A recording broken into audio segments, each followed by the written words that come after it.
What's up, everybody? Welcome to the Gulls Nest. As always, ID84 here with my uh, baseball connoisseur co-host, Adam the Mallet, to the left of me. Oh, thank you. Thank you very much. What's going Happy to on be today? here. How you Happy to be doing? here. I'm doing all right. How are you? A little tired, but it's another day and we got some Gull stuff to talk about. We got including an interview with the coach himself, Mike Coombs, later on in this episode. So we're going to talk a little schedule talk, and then we're going to cut over to an interview we did with him um, earlier today. So basically, this is episode 3. Last week we kind of had an introduction episode talking about ourselves and everything like that. But what we wanted to do is kind of dive more into Gals baseball. And with the release of the schedule last week, as we all have right here, nice and color coded, Adam and I wanted to kind of go through it and kind of compare and contrast some of the games that are coming up this year, along with their competitors, basically, and kind of maybe predict a what they're gonna finish, maybe. I Yeah, think, yeah, go ahead.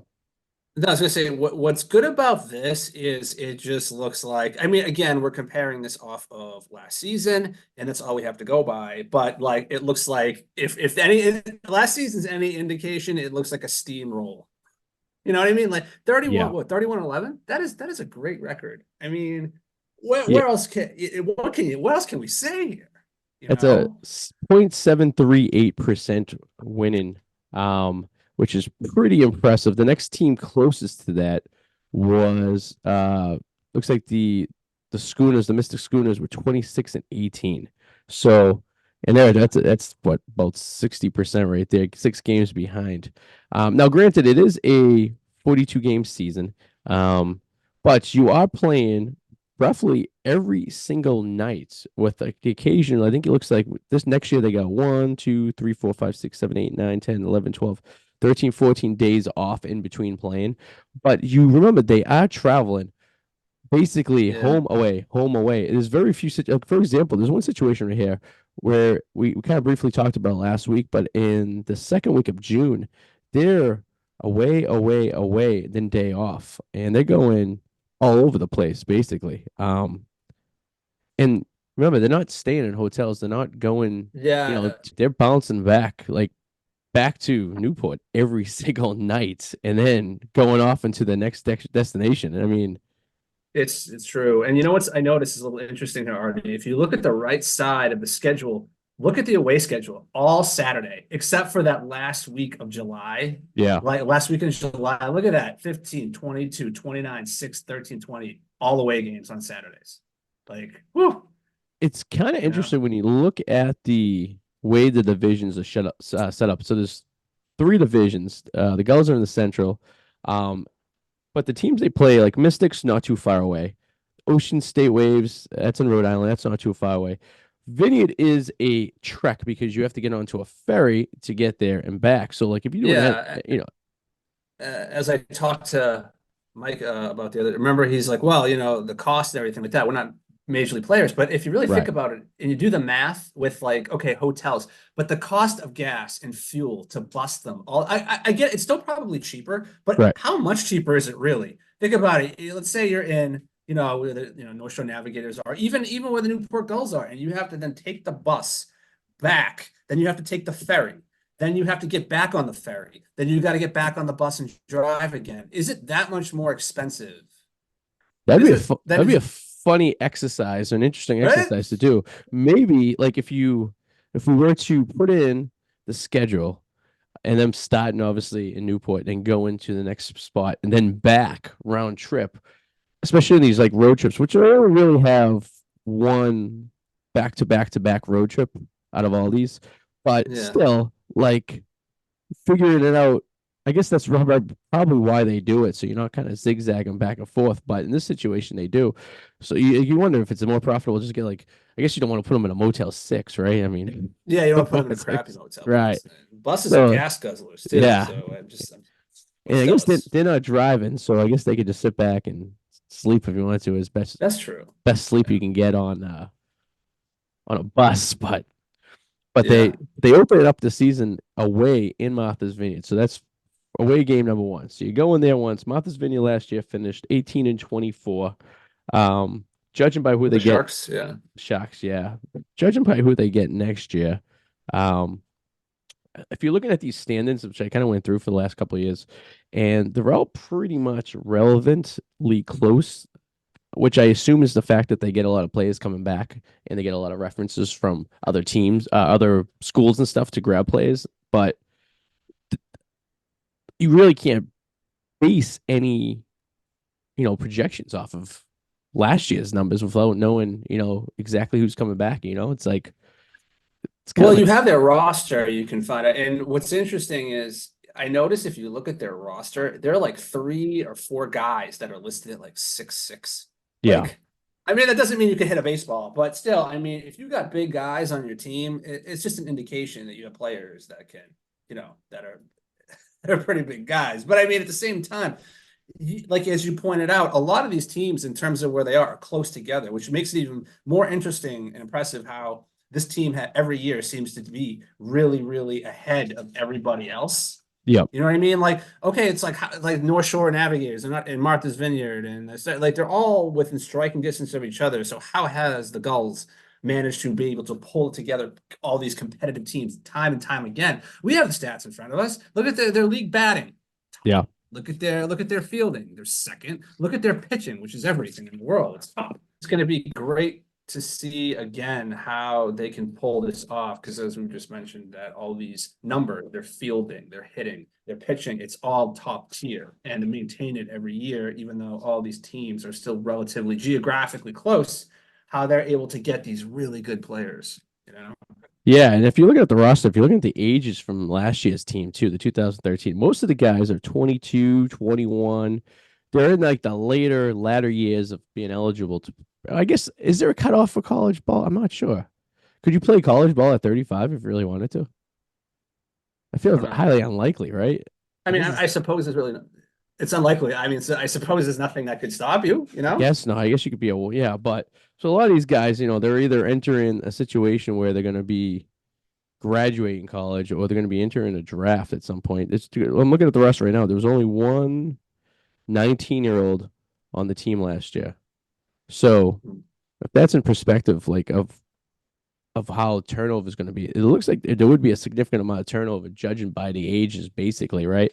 Because you Yeah. figure at 22, you usually graduate in college if you're there, and you went there, unless you're even 20, 22, 23, judging if you're like a fifth year kind of guy, right? Kind of went into like a junior college or something Yeah. like that. But um, yeah, it does seem like it's really really tough to get an assessment of what it's going to be like. Because when you even look at the division too, their division seems like one of the toughest divisions to play in. And I don't know if that has to do with a lot of like the traveling that involved in it.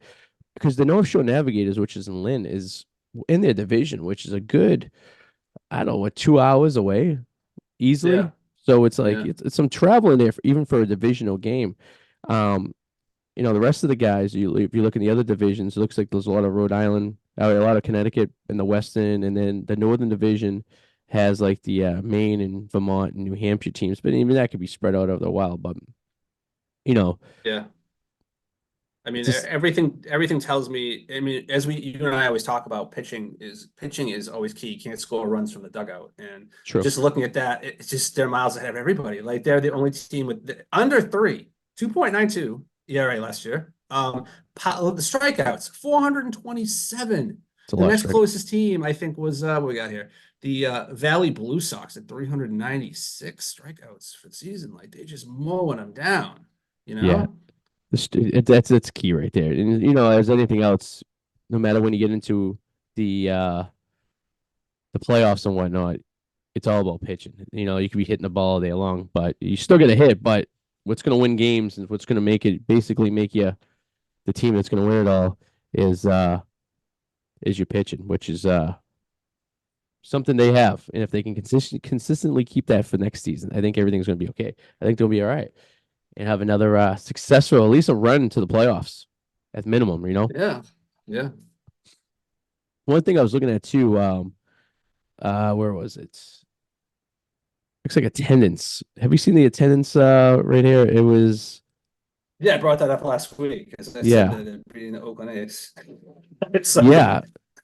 So if you're looking at it looks like they rank second in overall attendance for the entire season, which is pretty interesting. Which I guess it makes sense considering where they're located and it is a summer place to go to. But I think that helps a lot too. I mean, don't you feel more motivated if you're playing in front of a large crowd rather than an empty field at the end of the That's a day, good you know? point. It's a very good point. Yeah. Like you want to play harder when there's people cheering for you, Right. 100%.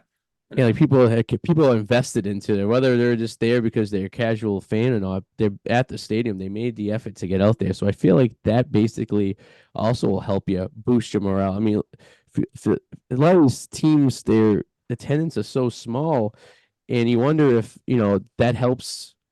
The Gulls in a situation where they know that they can go home and have a large crowd waiting for them, kind of motivate them. Like anything else, anything in life you feel more motivated to do when there's a lot. If your focus is to get people to look at you and you're able to obtain that, you feel like you want to push even further. Whether it's just like a view on like TikTok or something, at work or something like that. Like you feel more motivated when you feel there's people who are actually paying attention and want to kind of contribute to your success in a way. It's true. It's true. But so yeah, it's a schedule. It's They're home every Wednesday. which is yeah. So last year, I guess they were home every Monday, Wednesday, and Friday, and this year it's changing up a little bit. But Tuesday. Oh no, yeah, Tuesday they and get a away. couple of random games, then they get that Fourth of July. The playoffs will start on August 1st, and it looks like they just run it out. Looks like Yeah. playoffs will run from the 1st to the 10th of August. And I'm assuming they'll probably be playing maybe back to backs and probably have a few days off for the next round. The playoff format did change where they do play, I think, a best of three for the first round. They used to be a one and done, but that I guess involves having a little bit more of ability to get your pitches in line, get your lineups in line, and then especially if you're losing players as the time goes on through the season, knowing what you have when it comes down to you know the playoff time. You know what I mean? Where the grind all pays off at the end of the day. True. But yeah, they're up in our way, up in Lynn, 2 Saturdays looks like. They're on the 29th of June and on the 13th of July. So it would be interesting to map out travel distances from the further points of the teams and see how much it furthers. Like in Major League Baseball, like it's like the Seattle Mariners are usually the team that has the most travel miles on them because of the way they're located and how they have to go around so difficultly to go around places, So, Yeah. but they do play. Um, they play the division multiple times, and I believe they play the other divisions teams once home and once away. So it's not exactly too crazy when you have to go up to those points of Maine. Like so I'm looking right now, like the Stanford Maynards, they're home on a Tuesday in June, and then they don't go up to Maine until you know middle of July. So when you work that out, and then they also have a little break in between in the end of July for the All Star. So the All Star break, which makes it nice. This year it's in I can't read Bristol, Connecticut. So it's not too far of a commute if you made the All Star game and you are have to travel over there. You're pretty close, So Yeah, for sure. but so that's basically we wanted to talk a little bit about the schedule coming out. Obviously we got coming up and the 16th of February is the Hall of Fame, and we talked a little bit about that last week. But Adam and I were able to talk to one of the inductees earlier today about just about everything. We hit some points, but we'll send it over to that interview right after this break coming up. All right, everyone. Welcome back to the Gulls Nest. As always, ID84 here. And we have a special guest Hey. here tonight, manager of the Gulls, former manager of the Gulls, and inductee of the Gulls Hall of Fame coming in on February 16th. Mike, how you doing?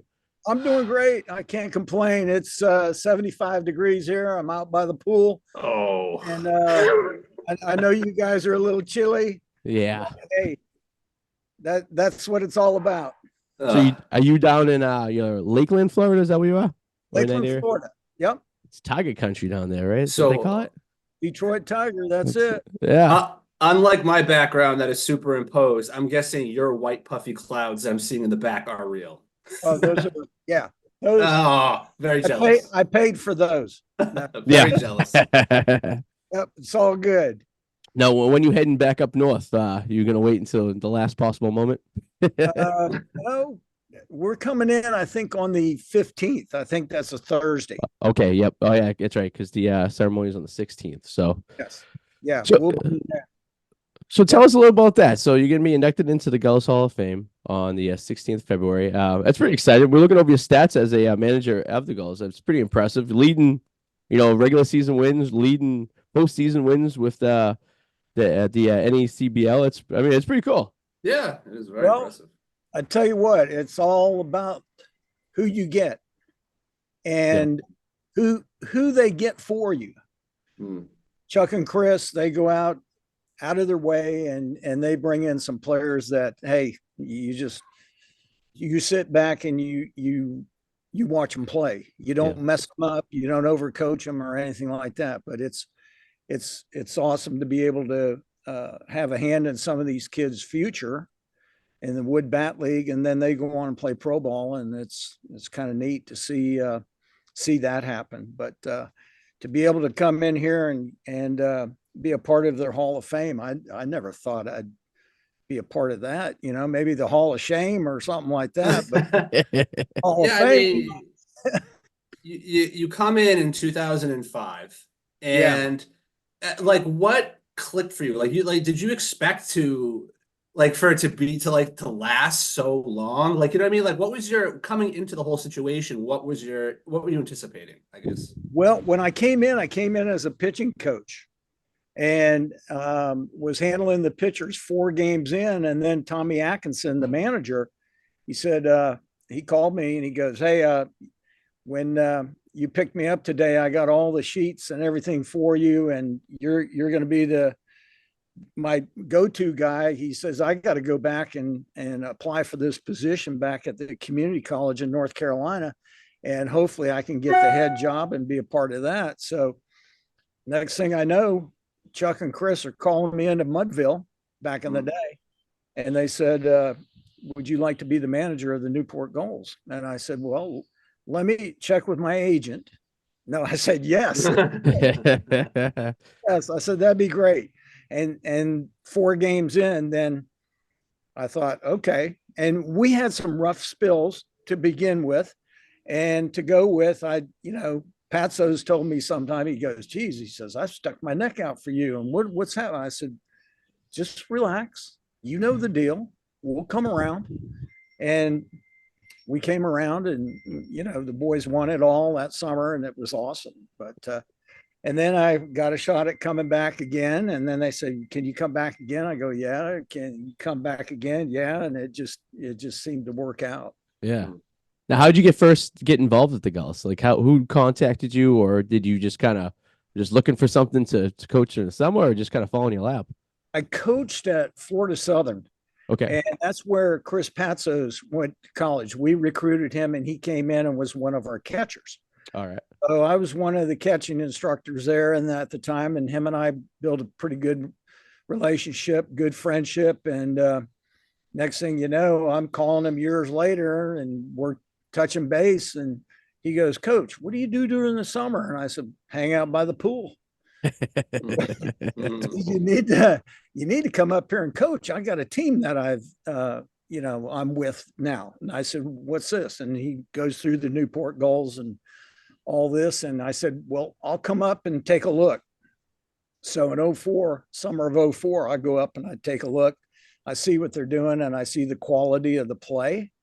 And I said, yeah, that'd be great. So that's when they hired me as a pitching coach. Okay. Yeah. So I went up there and as a pitching coach, and next thing you know, I became the manager. But it was Chris Patsos. Him and I were at Florida Southern, always beating up on Pava, Westmoreland, and Mark Warren, because they were at Eckerd and they were our chief, rivals. And we pounded them every time we played them. Not every time, but Yeah. but that's how it all came to. And then Chuck got on board with Chris, and he said, "Do you think this Coombs kid can do it?" And he goes, "Yeah, well, he can do it." So, anyways, it was fast forward and went to 2015, I think, and then took a couple summers off and went back on 2018, and that was it. Where were you originally from? Well, I was born in Canada, Oh, wow. Okay. So yeah. Southern Ontario, and Yep. then as a young kid we came to Orlando, and so I was raised in Orlando, Florida. And Okay. went to high school there, went to community college there, went to Florida Southern there, and then signed with the Tigers, played with them a little bit in minor league ball, and the rest. I coached a little bit of high school, I coached some college, and coached a little pro ball, and then got back into it with the Gulls pretty much. That's pretty impressive. You get two championships I've seen here with the Florida Southern, 1981 and 1985. That's pretty cool. Yeah, those were, man. It just seems like it was yesterday. Yeah.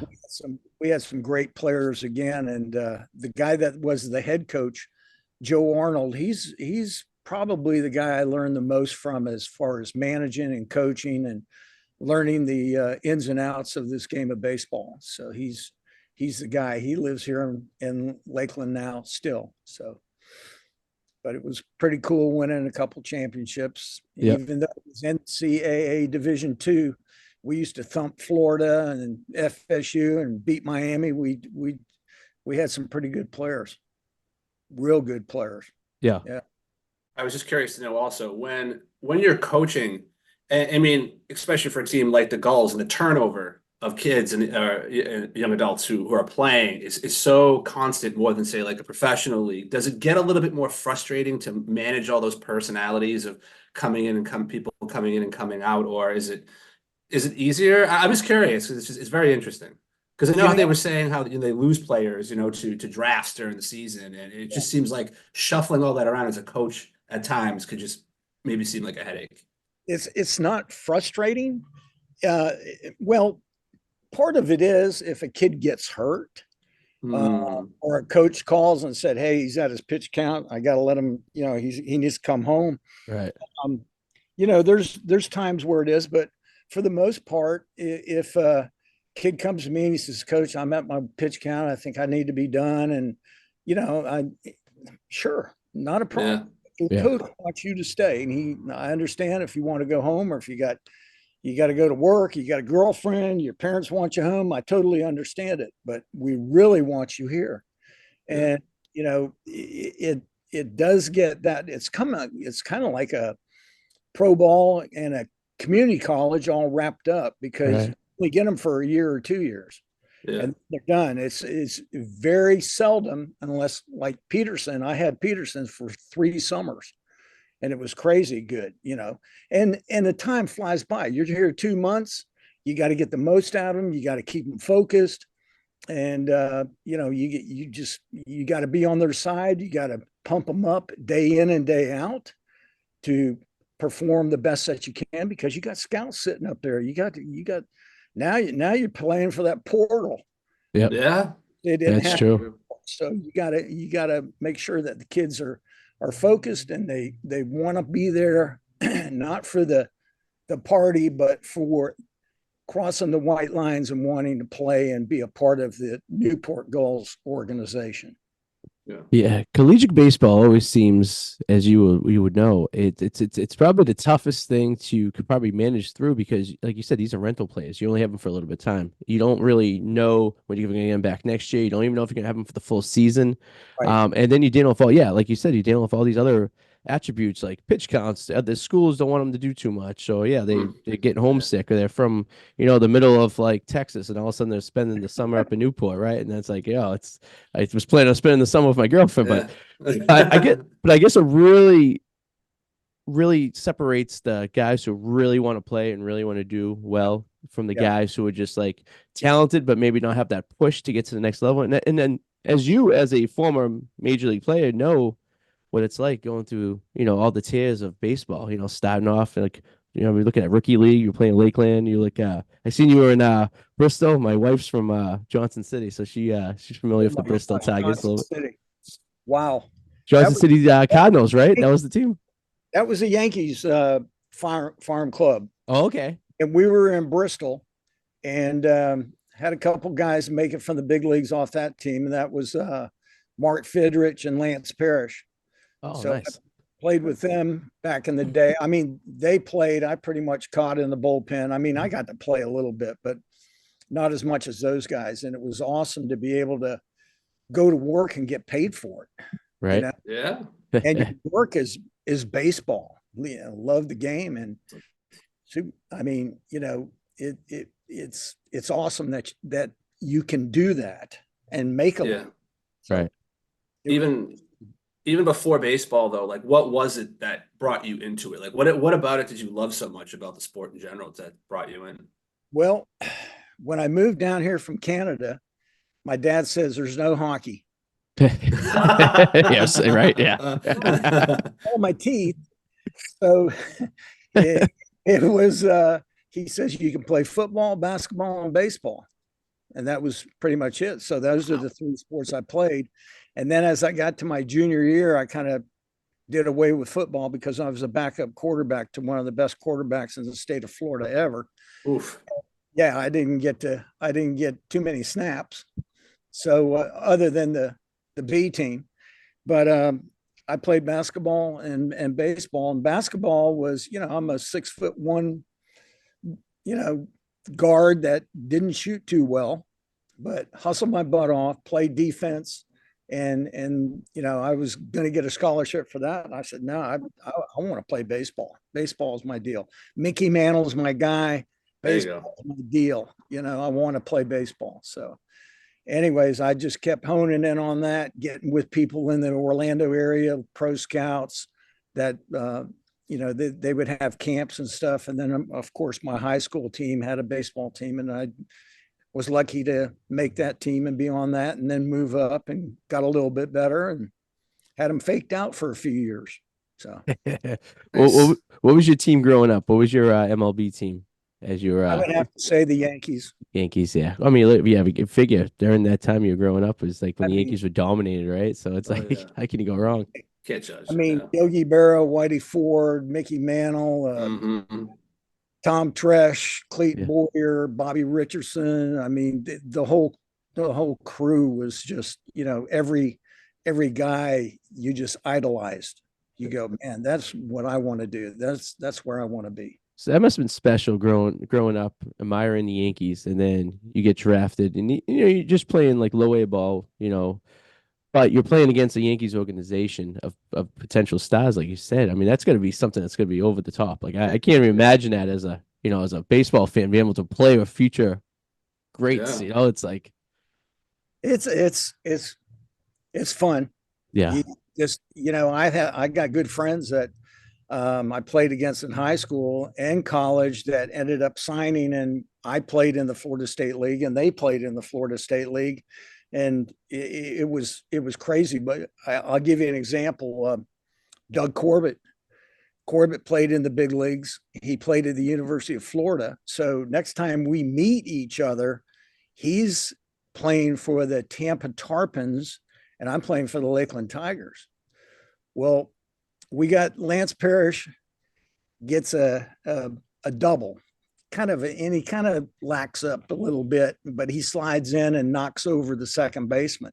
Well, the second baseman jumps up, throws a swing at Parrish. Parrish knocks him cold. Shortstop jumps in. He knocks him cold. So Parrish is standing out there, and we're all going, well, I guess we don't even have to go out there. The next game that we play, I'm standing at the batting cage, and here's Corbett. He comes out of his dugout, and he comes and stands beside me. He goes, Coombsy, don't look at me. Just look straight ahead. But if we get into it tonight, I'll meet you out in right field, and we'll roll around. Because you can get fined for not getting off the bench and running out there and getting with your teammates. They'd fine you $100 back then. Oh, yeah. Really? Oh, that's wow. awesome. It's like that's the opposite of today, huh? Yeah. Everybody was running out. He go, man, I got to save that check. Oh crap! I Oh, always that's used to get funny. a kick. When benches would clear, I was getting a kick out of the bullpen guys that Yeah, run they'd onto run the out. field from like way out in left right field. Yeah. And it's like by the They're time they just get there, it's jogging out there, already right? broken up. Yeah. Adam, I loved it because I had all my Great. gear on and I was ready to fight anybody. That's what I'm Yeah. thinking. Yeah, perfect. Yeah. Oh yeah, That's those awesome. were fun times back in the day. How, as a manager of a collegiate team, how fulfilling is it to see former players even just make it into the minors? And it's gonna be pretty. It must feel pretty good, right? Seeing someone you coach kind of moving into the Yeah. next level. When you get some of the players that played for you or you associated with that make it, and just make it into pro ball, just make it minor league ball, because they said that 1 out of every 1,000 baseball players gets a shot, Yeah. and the rest of them go home. See you later. I hope you got your BS degree, because you're not going to be a baseball player. But for them to be able to do what they do and do it day in and day out, and you sit there and you read a newspaper, you see it online, and this kid's doing this, or they go, "Hey, coach, I'm in Tampa now. I got some tickets for you. Come on out." That's kind of It's neat. awesome. That's Go nice. see guys that that you knew were going to get a shot, but you didn't know for how long. It could be for a cup of coffee. It could be for 15 years. Yeah. You never know. But at least they got a shot, which is cool. What is your greatest memory, or one of the things you're going to take that you're going to remember the most about Newport Gulls as a manager of all the years you were there? The thing that I really loved the most was 3 things: the Black Pearl, 22 Bowens, and the Cookhouse. Yeah. Those are the 3 things that I love the best when it comes to just coming there.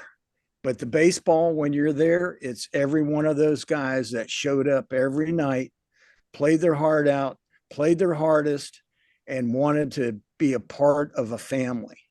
That is one of the best things that I can, take from this whole thing, is that I've never seen an organization take care of their kids the way, you go to the Cape, and if you're a kid that's going over to the Cape, you're going to pay to spend the night there. Right. I mean, yeah. Chris and Chuck and those guys, they take care of it. The host families take care of it. But as far as any of that stuff goes, I mean, the town is great. The people are great. And I just love coming back there and being a part of that. And we'll see you back here on February 16th. Adam and I will be at the Hall of Fame. Yeah. Well, hopefully we'll get to meet you in person. Yeah, I would love to talk to you some more about some stories you have. For sure. Yeah. There's a few. Yeah, I'm sure.